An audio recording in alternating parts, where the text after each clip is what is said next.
معلوم است که طلاق خود یک پدیده از نگاه شرعی مکروه، نه مستحب و نه مطلوب است. چون که یک پدیده هست که از نگاه اعتقادی از شیطان کسی خرسند نمیشه. سبب عامل هایی که به این کار آورده خانواده را میرساند، سبب اساسیش مقدس ندانستن عائله و این چنین دخالت ناجای خویشاوندان از جانب مرد یا از جانب زن، یعنی از جانب همسر یا که از جانب شوهر، و این چنین مهاجرت مهنتی، این هم یک سبب. و سبب دیگرش اون چیزی که به ما مراجعت می شود نشأه‌مندی و این چنین مینوشه است که اینها آورده خاندان رو به طلاق آورده می رسونند. در کشور ما تاجیکستان افرادی که خصوصا خواهرانی که یا مادرانی که از شوهر خود جدا می شوند، آنها نه حقوق دنیوی خود را می دانند نه حقوق شرعی خود را می دانند و با مجرد طلاق شدن به یگان جا شکایت نکرده، مصلحت نپرسیده، بار و بند خود را یا فرزندان خود را گرفته به خانه پدر و مادر کوچ میبندند. البته معلوم است که وقتی خانه پدر و مادر میان، اونجا هم چند نفر برادران خانه دار هستند که سبب تنگی زندگی و سبب ناتنجی همون خاندان میگردد که این بسیار باعث تاسف است. چون که هم زنها معلوماتی خوب ندارند که زندگی خود را پیش برند و این چنین خانه پدر و مادر یا والدین وقتی که آنها قدم می‌آورند مورد طعنه و ملامت برادران یا که خاندان خودی همون زن میگردن. از همین لحاظ البته وقتی که نفرانی که به این روبرو میشوند یا که گرفتار میشوند، خوب است که به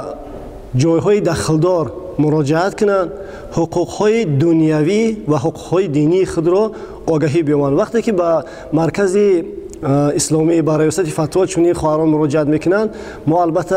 حقوق آنها را از نگاه دینی فهمانده میدهیم که زن اگر هرچند که طلاق هم شده باشد، اگر با مجرد طلاق نباید که از خانه شوهر خود کوچ ببندد، چون که وی عده دارد و عده وی باید در خانه شوهر سپری شود و تا زمانی تمام شدن عده وی شوهر وظیفه دار است که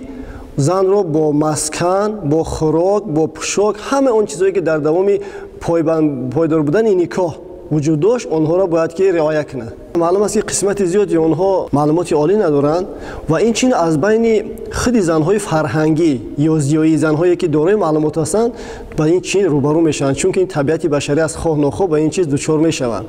اما اونها حقوقهای خود را خوب میدونن، از حقوق خود استفاده میکنن، اما این زنهایی که معلوماتی کافی ندارند، اینا البته با مشکلات زیاد روبرو میشن. سبب اساسی به فکر من این مقدس ندانستن عائله، یعنی و دیگر مهاجرت مهنتی. وقتی که به مهاجرت مهنتی میروند، بسیار آنها در اونجا خانه‌دار میشن. این خود معلوم است چه در رسانه‌های خبری با چشم مشاهده میکنیم، میبینیم و به درجه از انصاف بیرون میبرند که حتی از فرزندان خود چشم میپوشند، حتی فرزندان خود رو انکار میکنن، برای دروغ میگن که گویا که اونها عائله دار نباشند و در اونجا خانواده نو تشکیل میکنن، حتی با فرزندان و خاندان و یعنی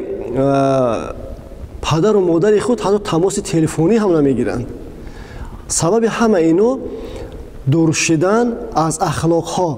اخلاقهای انسانی، یعنی اخلاقهایی که دین مبین اسلام برای ما تعلیم میدهد، از این معلومات که ندارند و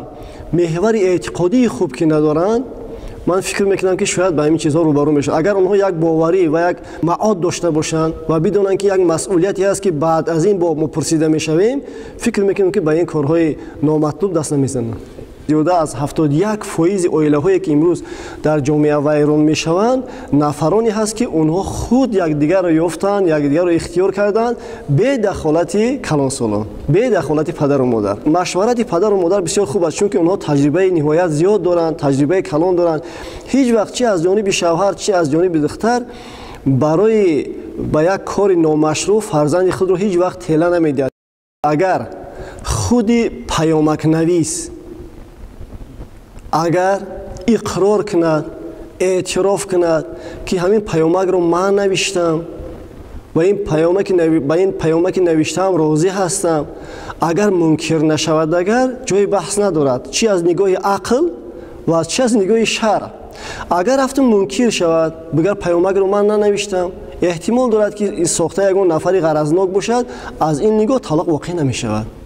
عموما در دوام سال 575 نفر شهروندان جمهوری تاجیکستان از تمام جمهوری دایر با مسائل اعتقادی خود به ریاست مرکزی اسلامی جمهوری تاجیکستان مراجعت کردند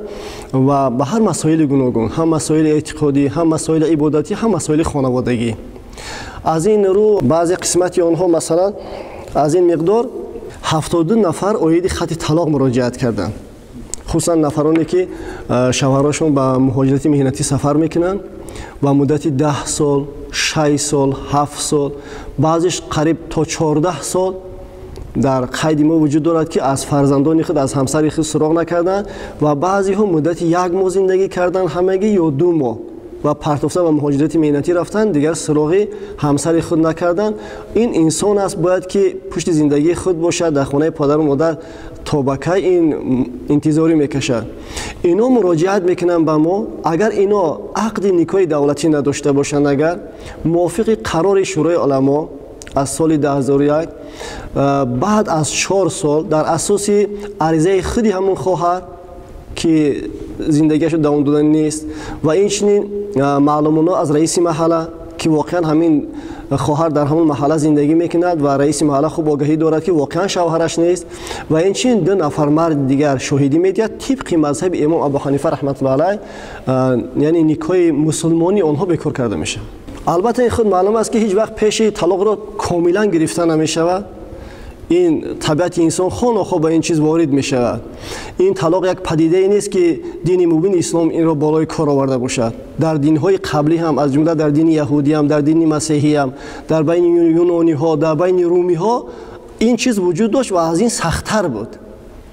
دین مبین اسلام مرحله ها دارد که نباید که یک بار با یک جنجال عادی، با یک جنجال جزئی خانواده خود را پاش بدهد یا که چرای خانواده خود را تیره بگردانند. چند مرحله هایی هست که خداوند عظیم الشأن در قرآن عظیم الشأن در سوره نساء، سوره بانو میزنان است، در اونجا مرحله ها را همه را معین کرده است که بعد گذشت همه این مرحله ها اگر اصلاح نشید، آنگاه